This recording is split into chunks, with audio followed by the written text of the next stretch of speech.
teman-teman semuanya. Iya, sore hari ini kembali lagi bersama dengan Samantha. Senang banget bisa lihat teman-teman lagi. Hari ini kita akan mengundang narasumber yang sebelumnya udah ikut sharing ke YEC di bulan lalu saat Ramadan. Nah, teman-teman pasti kalau dedicate untuk ikut live IG-nya YEC pasti udah mempersiapkan untuk bergabung di CPNS tahun ini ya kan. Nah, salah satu kegiatan kita untuk sharing di live IG bersama dengan narasumber-narasumber dan konten kreator pendidikan serta CPNS. Nah, salah satunya narasumber hari ini adalah Kak Talita. Kak Talita itu adalah seorang diplomat muda ditempatkan di Istanbul, Turki. Nah, menariknya beliau ini sudah ikut sharing kita di bulan lalu. Dan saat ini kembali lagi kami undang karena banyak banget permintaan dari teman-teman untuk relay dan sharing-sharing terkait dengan diplomat itu seperti apa, dan ada nggak sih kerjaan selain diplomat tapi pengen di Kemenlu nih. Apakah itu stay-nya di Indonesia atau bisa juga di luar negeri. Nah, hari ini kita akan sharing lagi dengan Kak Talita karena Kak Talita sempat mention ini nih, hal ini di sharing kita di bulan lalu. Menyapa lagi ya teman-teman ya. Ini masih ada berapa menit lagi, kita jadwalnya 18.30 ya. Jadi 4 menit lagi Samantha akan undang Kak Talita untuk sharing dengan kita. Jadi selama 4 menit ke depan teman-teman masih punya waktu untuk kasih tahu teman-teman yang lain, sanak saudara, bahkan orang-orang terdekat teman-teman yang dedicate untuk ikut CPNS 2021. Walaupun kemungkinan teman-teman yang ikut di sini mungkin ada sebagian yang nggak tertarik untuk CPNS, tapi siapa tahu informasi hari ini itu berguna dan sangat bermanfaat untuk orang-orang di sekitar teman-teman. Jadi jangan lupa undang netizen lainnya, dan tentu saja selama live IG teman-teman Samantha saranin untuk mencatat serta jangan lupa untuk bertanya. Nah, bedanya live IG itu dengan konten-konten yang kita udah upload di sosmed, website, bahkan di influencer-influencer yang kerjasama dengan YEC adalah kita di sini membuka open question. Jadi teman-teman di sini bisa bertanya langsung, dan nanti pertanyaannya jika waktunya masih cukup kita akan bahas bersama dengan narasumber. Begitu ya teman-teman ya. Jadi ini masih berapa menit lagi? Oh, tinggal 3 menit. Jadi baru jalan 1 menit selama Samantha berbincang ya, Samantha nyapa-nyapa. Jadi boleh nih teman-teman kasih tahu sama netizennya yang lain untuk ikut bergabung. Oke. Oh ya, sekedar informasi, jadi selama menunggu CPNS akan dibuka, selama ya kurang lebih 2 minggu ke depan, live IG YEC itu akan diadakan 1 minggu 2 kali. 2 kali ya, jadi nanti ada di hari Senin, kemudian hari Rabu. Nah, biasanya di hari Jumat ini itu speciality-nya tuh sangat-sangat ini ya, maksudnya yang paling banyak ditanyain sama warganet. Nah, itu biasanya nanti di weekend, menjelang weekend gitu, nanti kita akan sharing lagi dengan influencer dan narasumber yang sudah bahkan yang baru. Jadi di 1 minggu ke depan, bahkan minggu berikutnya itu nanti ada live IG lagi. Jadi jangan khawatir, teman-teman juga bisa mention juga di live IG-nya YEC ya.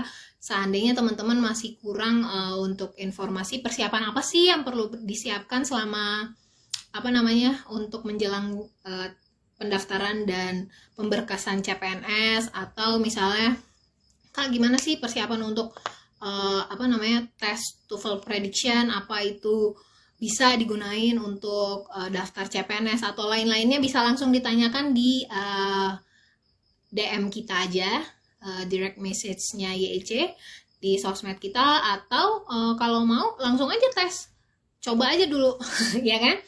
Dan satu lagi info, kita selalu ada promo di website Kemudian kita juga ada promo di GoPay. Kita juga ada promo pakai kode kupon influencer-influencer yang kita ajak untuk live IG.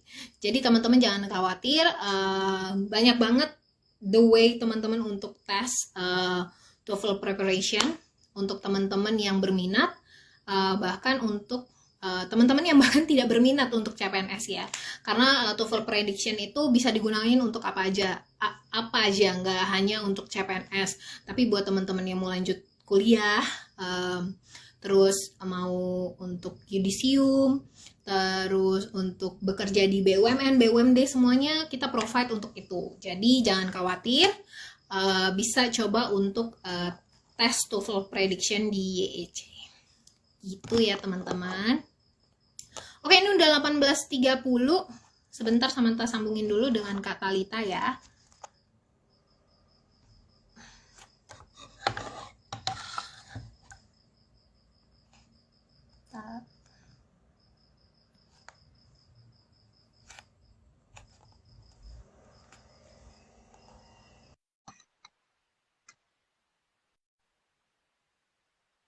Halo semuanya yang sudah menyapa Samantha. Boleh loh, jangan lupa diajak teman-teman yang lain ya, bergabung untuk sharing kita hari ini.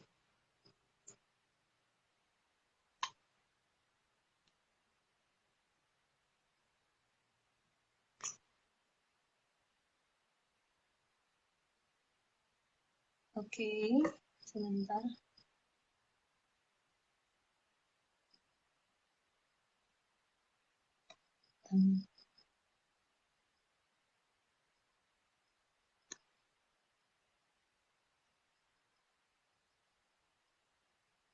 Sepertinya Kak Talita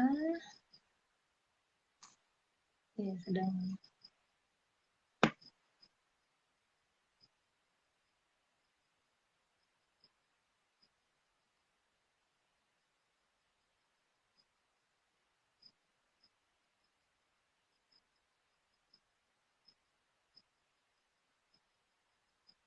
Oke, mengingatkan kembali sambil kita nunggu Kak Talita untuk bergabung ya, sudah Samantha undang nih di live IG kita. Teman-teman Samantha ingetin lagi untuk diingat-ingat kembali apa aja yang mau ditanyakan, apalagi seputar Kementerian Luar Negeri ya, dan apa yang perlu dipersiapkan selama CPNS, apalagi ya. Boleh ditanyain nanti di kolom komentar. Dan jangan lupa, ini masih ada waktu untuk mengundang teman-teman, sanak saudara, bahkan orang-orang terdekatnya teman-teman untuk ikut bergabung di live IG YEC ini. Gitu. Dan kembali mengingatkan, selama 2 minggu ke depan akan rutin YEC melakukan sharing live IG dengan influencer dan konten kreator CPNS. Oke. Sebentar, kita undang lagi Kak Talita.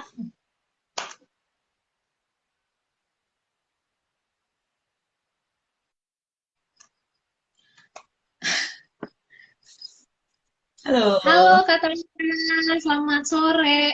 Pagi ya di sana Kak? Siang jam 2:30 sore. Wah iya, maaf mengganggu nih Kak. Enggak gangguin, gimana? Iya, apa kabar Kak Talita? Sehat, alhamdulillah. Iya. Sama tadi.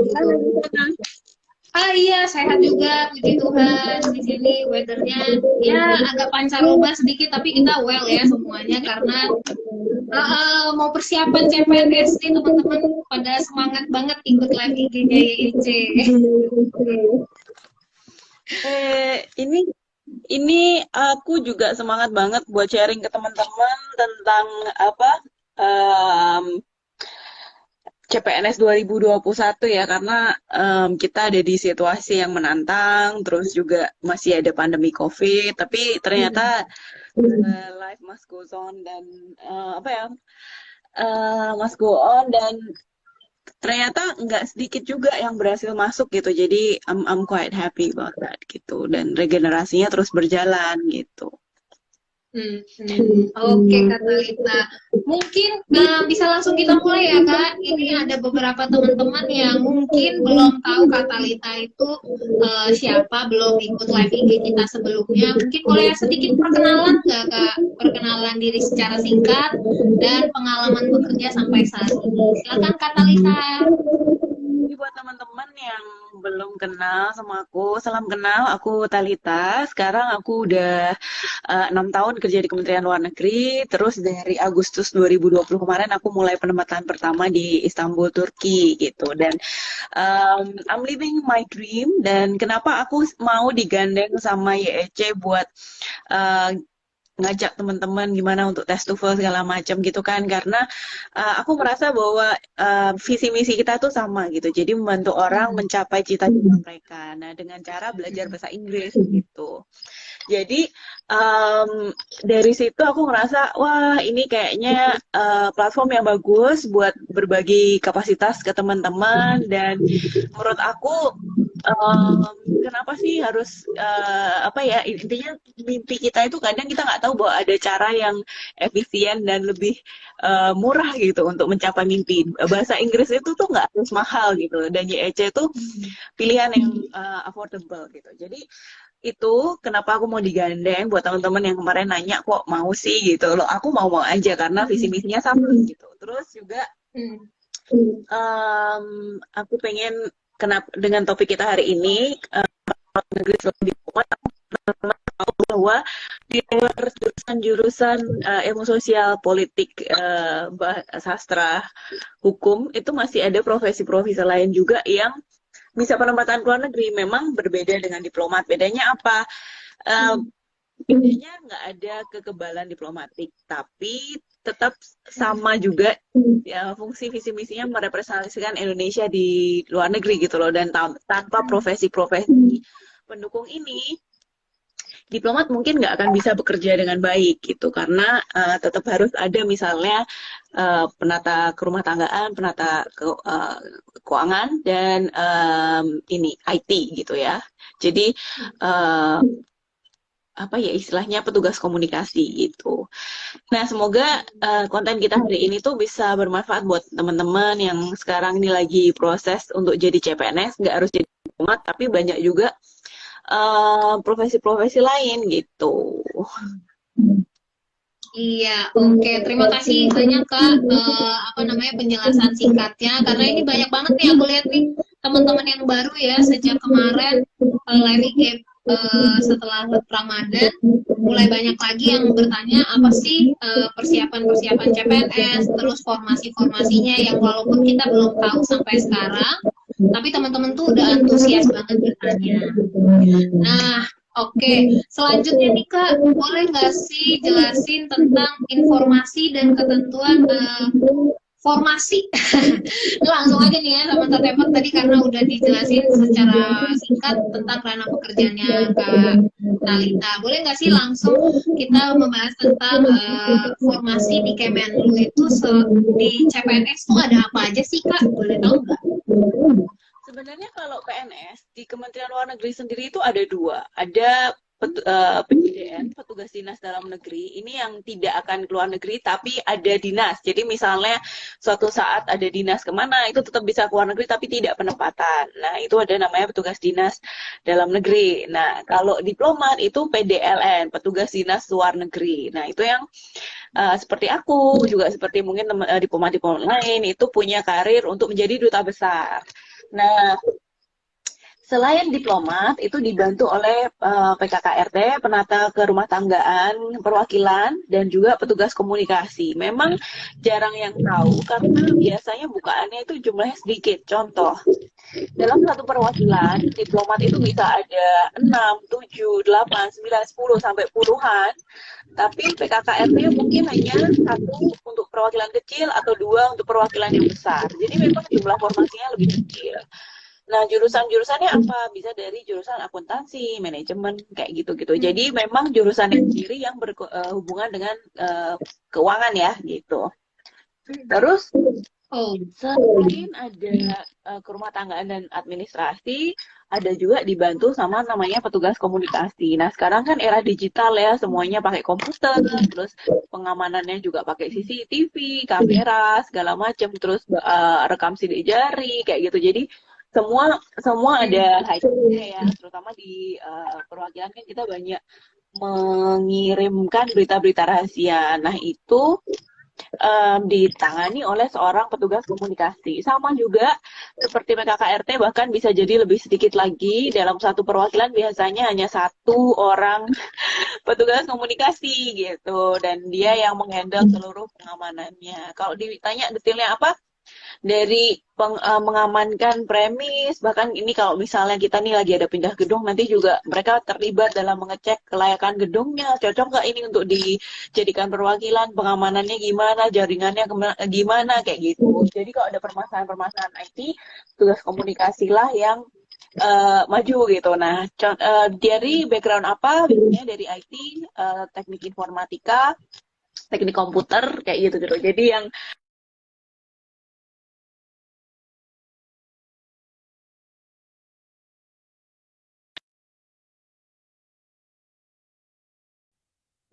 jadi jangan salah, nggak cuma halo, Halo. Kim, Iya, ya gimana? iya.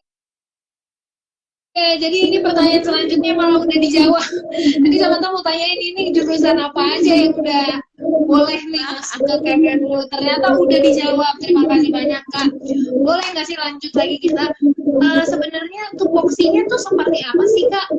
Kerjaan misalnya nih untuk ke rumah tanggaan itu biasanya mereka mengurus apa? Kemudian tanggung jawabnya itu kemana? Terus seberapa besar sih apa kesempatan teman-teman untuk masuk ke bidang tersebut, formasi itu?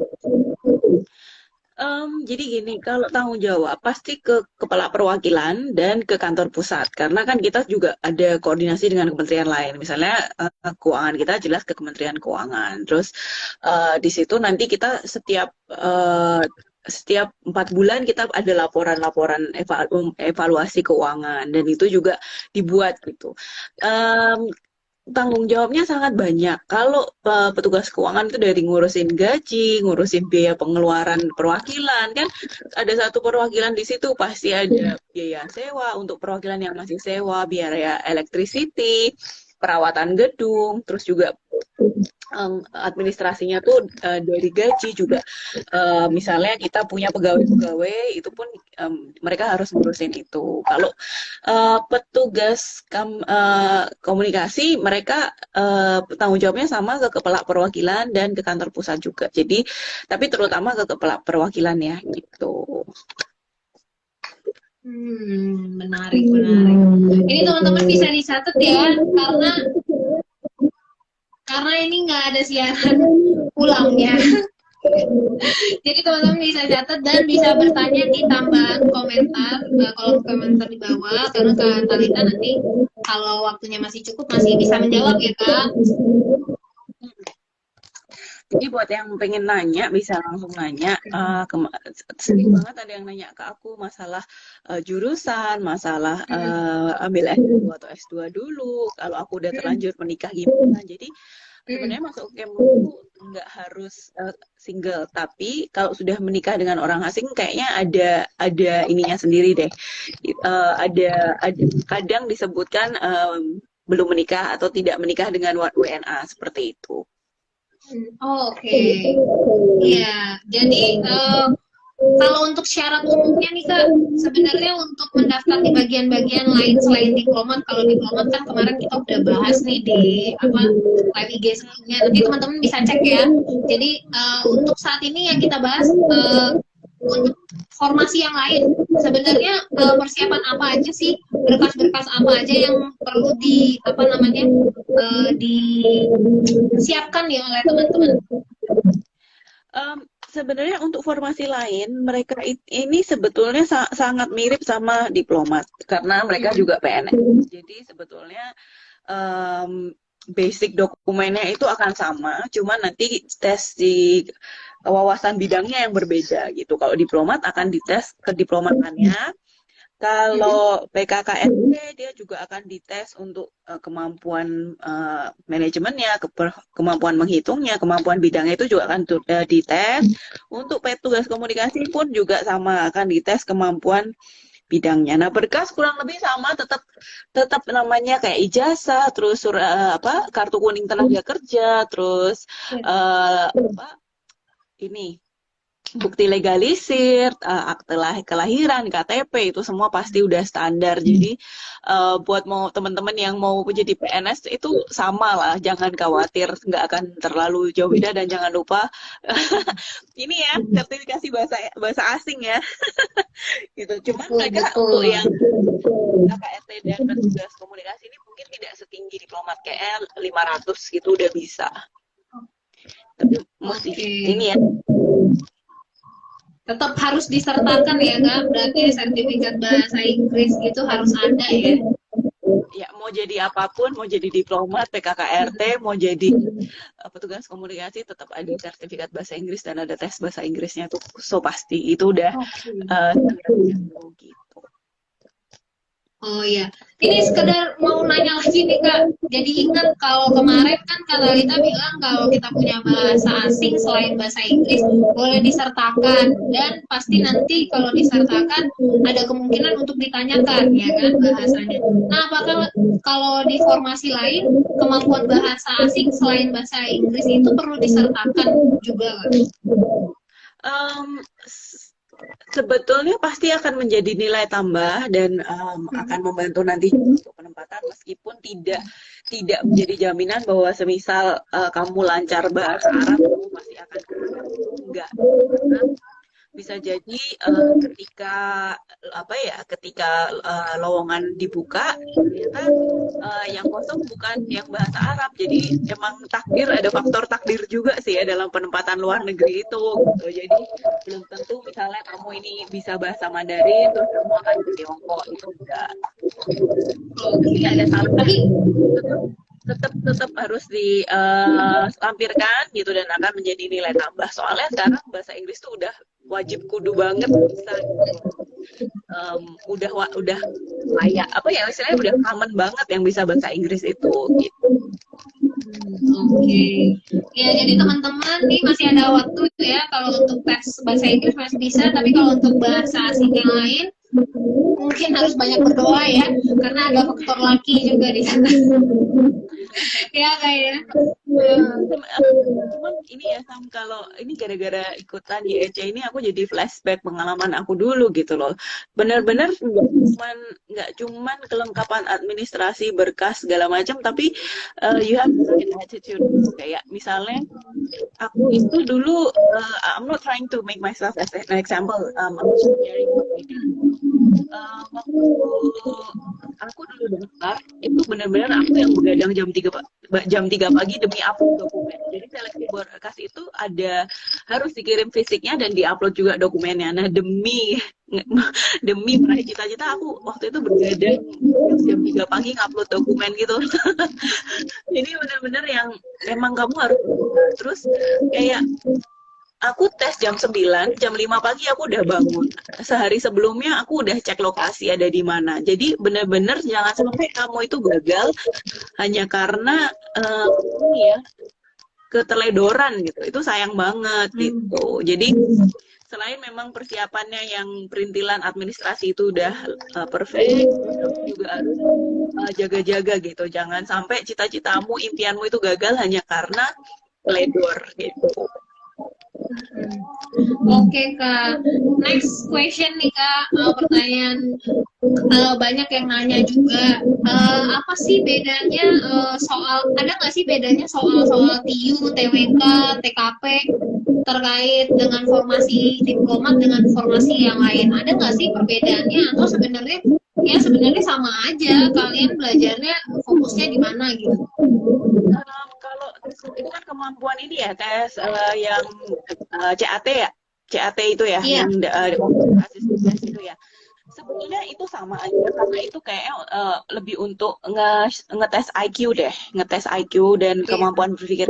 Jadi untuk level dasar itu emang sebenarnya teman-teman bisa, bahkan ada buku panduannya kan. Jadi aku waktu itu ya udah beli aja apa yang ada di Gramedia, terus aku kerjain, yang aku nggak bisa aku nanya teman, dan standarnya sama.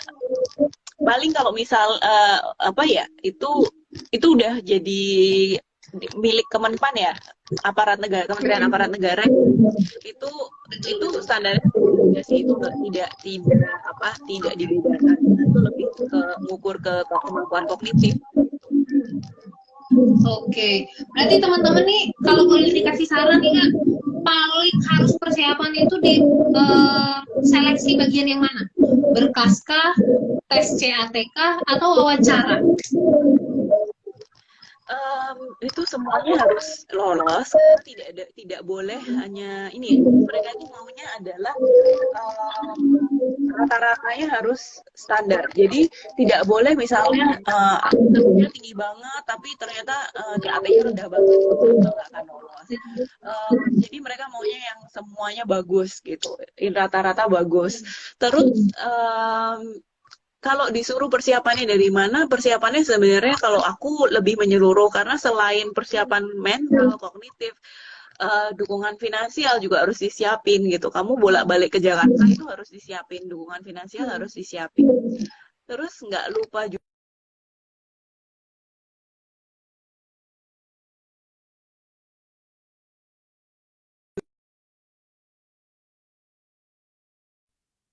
CAT-nya bagus banget. Tiba untuk waktu interview zong, waktu interview terlambat, itu ya gitu deh gitu. Jangan sampai yang kayak gitu itu terjadi gitu. Terus satu lagi nih, mungkin teman-teman mesti biar lebih percaya diri ya. Di Kementerian Luar Negeri itu orang pinter banyak, tapi yang bisa diajak kerja bareng dan punya apa ya istilahnya mentalitas yang tepat, itu yang dicari gitu kan. Orang pinter di Kemlu itu gudang orang pinter gitu, tapi orang pinter yang mau kerja, mau dengerin, mau berinovasi, mau kerja bareng, itu yang dicari gitu. Iya. Oke, ini teman-teman perlu dicatat ya, diluruskan lagi niatnya untuk daftar CPNS, apalagi di Kementerian Luar Negeri. Mendengar saran-saran dan insight dari Kak Talita. Oke Kak, boleh bertanya lagi nggak sih? Ini ada yang nanya di kolom question. Apakah penempatan luar negeri itu nanti tergantung direktorat kita, atau ada nggak sih penentuan lain untuk penempatan di luar negeri? Tidak tergantung direktorat. Contoh yang dari direktorat Afrika tidak harus ke Afrika, yang dari ASEAN tidak harus ke ASEAN, gitu. Kalau yang dari direktorat akan pengaruh ke luar negeri nanti nggak ini dong. Kalau yang PWNI nanti jadi di Indonesia terus dong. Nggak deh. Jadi tidak berpengaruh ke direktoratnya, tapi benar-benar sekarang itu Kemlu mulai mengarah ke spesialis gitu. Jadi menurut aku, misal teman-teman pengen ditempatin ke Korea, jadi fokus aja gitu. Kamu memang ahli Korea, kamu dari kuliah udah tesisnya soal Korea, kamu bahasa Koreanya lancar, dan insya Allah nanti waktunya posting Korea lagi buka gitu. Jadi benar-benar mesakung gitu. Mungkin kamu bisa ke Korea, tapi tidak selalu demikian, karena teman aku banyak yang misalnya dia jago bahasa Mandarin ke Arab misalnya, yang jago bahasa Arab ke Jerman misalnya, kayak gitu, itu sudah sangat wajar sekali gitu. Dan itu ini militer. Jadi ada istilahnya kita di militer, dalam artian itu namanya penugasan. Jadi meskipun kamu bisa menyampaikan keinginanmu, Pak, misalnya saya punya misalnya anak berkebutuhan khusus, itu kan tidak di semua negara ada sekolah untuk anak berkebutuhan khusus. Itu bisa disampaikan, tetapi ya kita lihat apakah memang situasinya mendukung gitu. Terima kasih pertanyaannya. Iya Kak. Oke, next ada pertanyaan lagi nih Kak. Nampaknya untuk posisi pustakawan, apakah bisa dilamar walaupun dari lulusan lain? Tuh, ada yang bertanya seperti itu. Kalau pustakawan Kemlu itu eh, kita ada perpustakaan, tapi aku nggak tahu apakah pustakawan ini lagi ngomongin Kemlu ya Mbak. Ini Mbak atau Hmm. Mas ya. Jadi di Kemlu memang ada perpustakaan, tapi aku tidak familiar dengan posisi tersebut. Pustakawan di Kemlu ya nggak akan penempatan ke luar negeri gitu, karena ini kan topiknya lagi untuk penempatan ke luar negeri selain diplomat. Jadi, untuk pustakawan itu termasuknya dia PDDN, jadi nggak akan ke luar negeri gitu. Hmm. Oke, terima kasih Kak Talita. Ini ada lagi nih Kak, kayaknya belum ikut tadi. Terbuka untuk beberapa rumpun studi Kak. Yang paling umum aja Kak, menurut Kak Talita sepanjang pengalaman bekerja yang paling banyak masuk itu rumpun yang apa studi apa? Kalau yang paling banyak jelas HI ya. Jadi bisa ada 10 dari 8 dari UGM, 8 dari Unpad, dari Unpar. Kayak gitu. Jadi bisa banyak banget itu emang HI. Cuman tidak menutup untuk rumpun studi lainnya, misalnya FISIP, ilmu sosial politik, kayak aku ilmu komunikasi, terus ada juga teman aku yang dia dari manajemen pun ada gitu, tapi S2 kayak gitu, itu pun ada gitu. Jadi kalau pariwisata malah ini ya, belum pernah dengar aku ada teman aku yang lulusan pariwisata, karena pariwisata kayaknya lebih ke tourism dan Kementerian Pariwisata mungkin ya. Dan ya gitu. Itu nggak di Kemlu jarang ada. Mungkin berpuluh-puluh tahun yang lalu sih ada kayak dari lulusan pertanian atau segala macam. Cuman sekarang udah nggak ke situ gitu karena udah semakin spesifik dan berdasarkan kebutuhan juga gitu. Oke, Kak Talita, terima kasih banyak. Ini questionnya banyak banget ini di question box. Cuma teman-teman pilih dua ya, karena tadi apa berkaitan dengan jurusan yang banyak sekali ya. Kayaknya teman-teman juga antusias banget dari jurusan lain yang mungkin tidak terkait, pengen masuk di Kementerian Luar Negeri, jadi langsung diluruskan oleh Kak Talita saja. Oke, next Kak, boleh nggak sih tahu syarat dan ketentuan untuk daftar di formasi-formasi yang tadi sudah Kak Talita sebutkan selain untuk diplomat? Syarat ketentuan yang sama aja Sam. Jadi syarat ketentuannya ini ya saran aku buat teman-teman, meskipun di CPNS Kemlu itu ditulis kayak bahkan di bawah 3 kayaknya IP-nya 2,85 atau di bawah 3 gitu kan. Emang syarat CPNS-nya tuh rendah. Cuman kalau aku boleh kasih saran ke teman-teman, dari misalnya 80 formasi calon diplomat, itu yang daftar itu bisa mungkin 10.000, 8.000 gitu loh. Jadi kalau teman-teman mau persiapan, ini boleh juga di-encourage buat adik-adiknya yang persiapan. Persiapkanlah dari bahkan SMA, SMP, atau kuliah pun juga harus benar-benar dari awal disiapin supaya IP kamu tinggi. Karena bayangin 1:10 lah itu kayak 1:8 gitu. Kalau IP-mu itu 3,01 gitu aja tuh pasti yang kumlot itu udah pada di atas semua gitu. Ya akan susah untuk mengalahkan itu gitu. Jadi ada baiknya emang dari awal kalian ini memang apa ya profesi yang benar-benar harus ditempuh dari jalur pendidikan gitu kan. Kalau kamu mau kerja sama Elon Musk kan dia nggak peduli kamu mau punya sertifikat apa gitu, yang penting kamu lolos tes gitu. Nah di sini enggak gitu, ini benar-benar masih ya kalau bisa dibilang emang masih konvensional, dan mereka menilai kita benar-benar dari seberapa baikkah kamu menerima order gitu, menerima arahan gitu kan. Itu kan ditunjukkan dari nilai-nilai kuliah kamu gitu. Kalau dari zaman kuliah aja kamu udah nggak bisa menerima arahan dengan baik, ya jangan tanya gitu waktu kalau jadi aparat sipil, aparat PNS ya gitu. Karena intinya dapat arahan terus gitu. Iya, benar. Apalagi ditempatin terus ya kan. Iya sih, karena ya gimana ya, emang dituntut buat orang-orang yang memiliki kepatuhan tinggi gitu. Benar-benar. Ini harus benar-benar diluruskan dulu ya niatnya ya, karena kalau udah masuk Kemenlu sama kalian lihat dari sharing-sharing sebelumnya juga benar-benar by request banget ya, maksudnya sebagai diplomat atau orang-orang yang ditempatin di luar negeri harus taat dengan atasan yang memberikan perintah ya kan? Em, Sebetulnya emang nggak cuman atasan peraturan SOP itu akan banyak banget. Jadi kalau kamu tipe anak-anak kreatif, tipe anak-anak yang apa ya nggak suka berada dalam peraturan, wah jangan deh gitu. Kalau emang bakatnya jadi artis, jadi pelukis, jadi yang kayak gitu, udah dari awal kenali diri sendiri gitu. Jangan jangan apa ya, jangan cari masalah gitu, jangan gali kubur gitu. Iya, oke.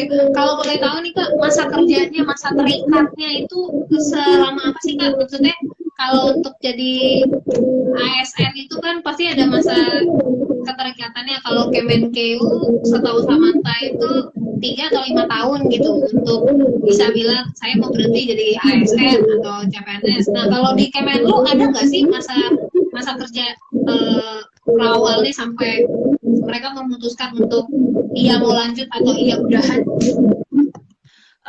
Sebetulnya kita dikasih waktu kita sekolah dinas luar negeri itu kan masih CPNS ya, waktu sebelum kita tanda tangan kontrak itu masih ada waktu berpikir mungkin sekitar beberapa bulan gitu. Setelah tanda tangan kontrak minimal 5 tahun, tapi yang baru kayaknya sampai 10 tahun deh kontraknya gitu. Jadi supaya nggak terlalu berganti berganti. Coba cek, aku kemarin lihat antara 5 sampai 10 tahun, tapi aku ada di angka 5. Jadi sebenarnya aku kalau mau keluar sekarang udah bisa keluar gitu ya, tapi aku nggak pengen keluar. Biasa kalau udah masuk itu nggak pengen Kementerian Luar Negeri ya. Oke.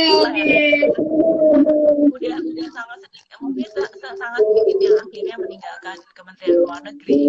Jadi rata-rata zona nyaman dan mereka berkarir sampai jadi dubes gitu, insya Allah gitu kan. Tadi ada pertanyaan bagus banget sebenarnya dari Samantha, cuman aku lupa tadi.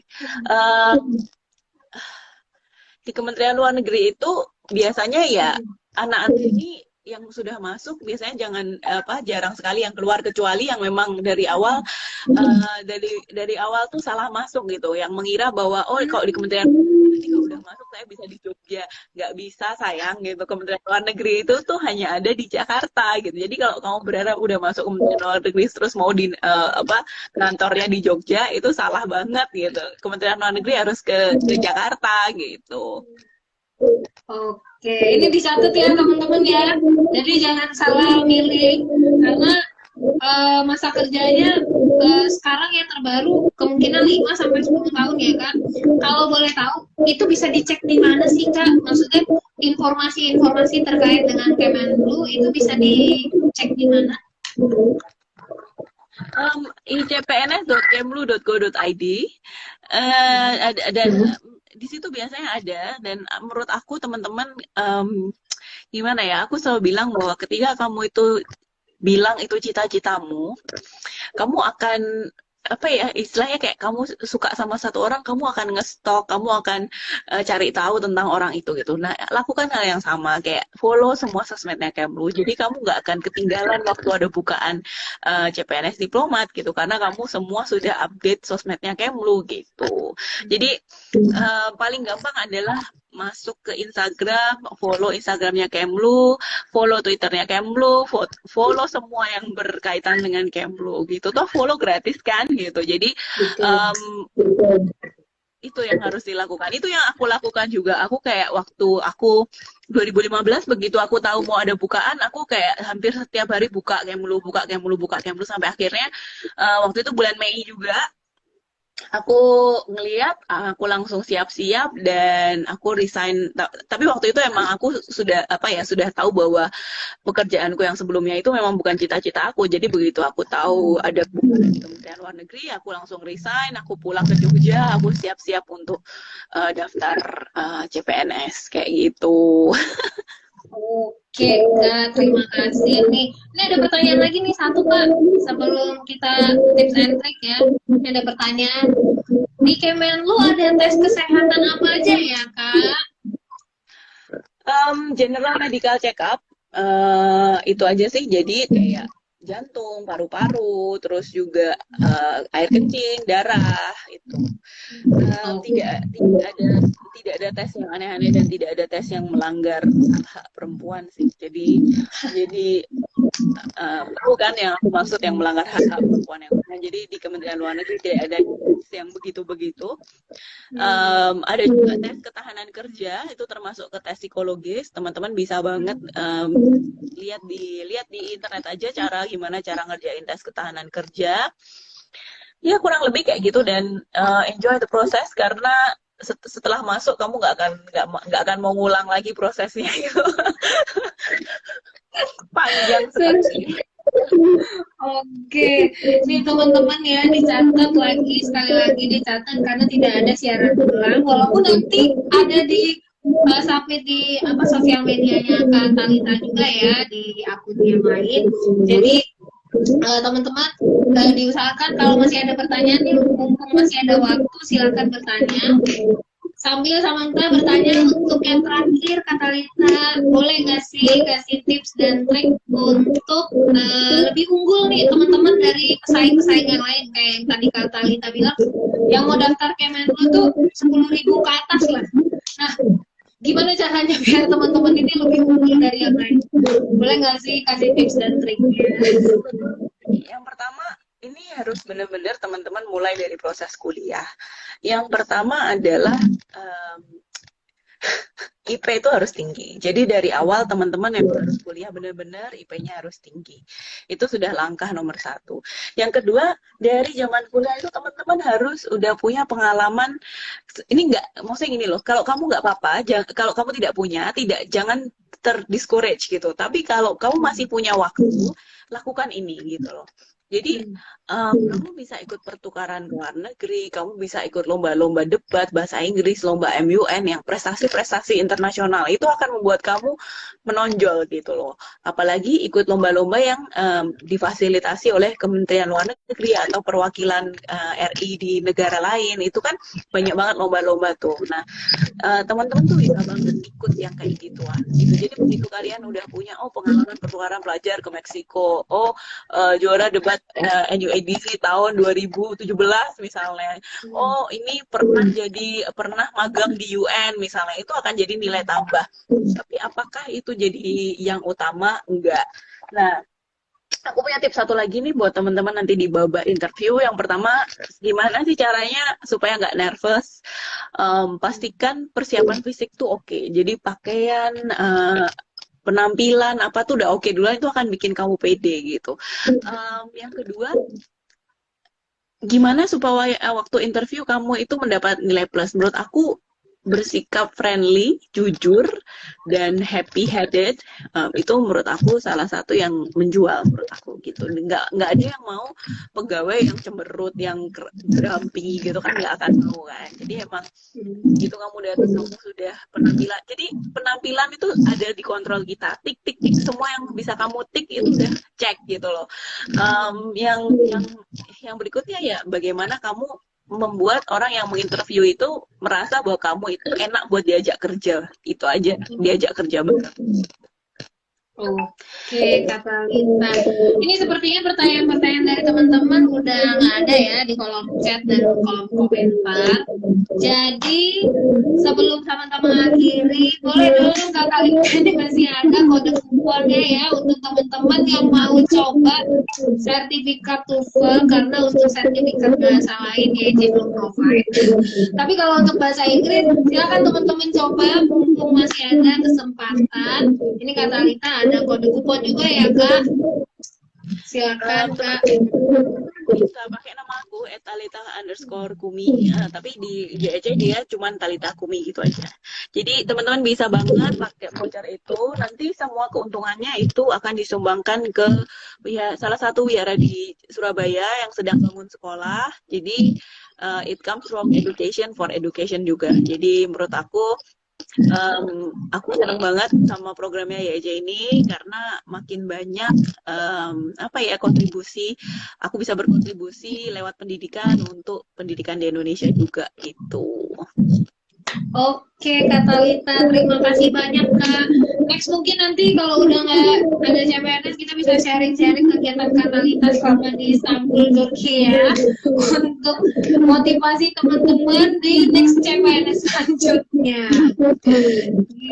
Sama-sama Samantha, terima kasih juga udah diundang. Buat teman-teman yang mungkin punya pertanyaan bisa langsung komen di EC atau komen di Instagram aku, tinggal mention kita berdua, pasti kita akan jawab sebaik mungkin gitu. Nah, aku doain teman-teman yang sedang dalam prosesnya untuk meraih cita-cita, semoga dimudahkan, dibantu, semua ikhtiar-ikhtiarnya ditemukan dengan orang-orang yang akan memperlancar perjalanan teman-teman, dan aku tunggu di Kementerian Luar Negeri gitu. Sampai jumpa di Kementerian Luar Negeri.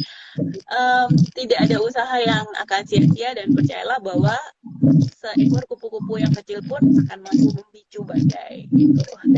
That's my motto gitu. Jadi I believe that's Thank my you, Kak. Wah, ini inspiration banget ya, inspiratif sekali. Terima kasih Kak Talita waktu dan kesempatannya. Terima kasih teman-teman semuanya. Nanti next live IG kita jalan-jalan ya ke Istanbul ya sama Kak Talita. Nanti kita muter-muter. Boleh loh, nanti kita jumpa dengan yang lainnya juga. Teman-teman Kak Talita. Thank you Kak Talita. Thank you. Kapan Samantha terbang ke sini, kabarin aja. Nanti kita jalan-jalan ya. Amin, amin. Soon ya kan. Dadah, selamat bekerja, selamat beraktivitas semuanya.